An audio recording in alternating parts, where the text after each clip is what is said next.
Nursing విద్యార్థుల ఆత్మహత్యాయత్నం సంచలనమైనటువంటి అంశాన్ని సాక్షి project చేసింది. నర్సింగ్ విద్యార్థులు నలుగురు విషద్రావకం తాగి ఆత్మహత్యాయత్నం చేసిన ఘటన జిల్లా కేంద్రం అనంతపురంలో సంచలనం కలిగింది. స్థానిక ఆదిమూర్తి నగర్‌లో గిల్డ్ ఆఫ్ స్కూల్ పక్కన గల ప్రభుత్వ వసతి గృహంలో బుధవారం జరిగిన ఈ ఘటన గురువారం వెలుగులోకి వచ్చింది. హాస్టల్, జూనియర్ కళాశాల, ఆసుపత్రి వర్గాల కథనం మేరకు పెదపప్పూరు మండలంలోని ఒక గ్రామానికి చెందిన నలుగురు, వాళ్ళలో ఇద్దరు కవలలు విద్యార్థులు అనంతపురంలోని ప్రభుత్వ వసతి గృహంలో ఉంటూ కేఎస్ఆర్ జూనియర్ కాలేజీలో వొకేషనల్ కోర్స్ ఎంపీహెచ్డబ్ల్యూ 2వ సంవత్సరం చదువుతున్నారు. వాళ్ళు బుధవారం ఉదయం విషద్రావకం దాకా కళాశాలకు వెళ్లారు. కడుపు నొప్పిగా ఉందని ఆసుపత్రికి వెళ్ళొస్తా ఉంటే తరగతి గదిలోకి అధ్యాపకురాలతో చెప్పారు.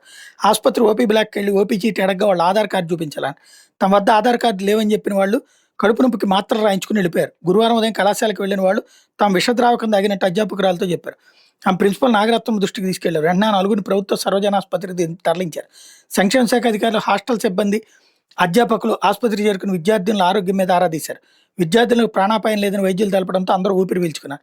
తమకు అనారోగ్యంగా ఉండడంతో ఆత్మహత్యత్నం చేసినట్టు ఆసుపత్రిలో చికిత్స పొందుతున్న నలుగురు విద్యార్థులు విలేకరులతో చెప్పారు. ఆ నలుగురు చదువుపై సరిగ్గా దృష్టి పెట్టడం లేదని, వార్డెన్ వసంత మందలించడమే కాకుండా తల్లిదండ్రులు పిలుచుకురావాలని చెప్పారని, అది కూడా దీనికి కారణం కావచ్చని చెప్పి కొందరు పేర్కొంటున్నారు.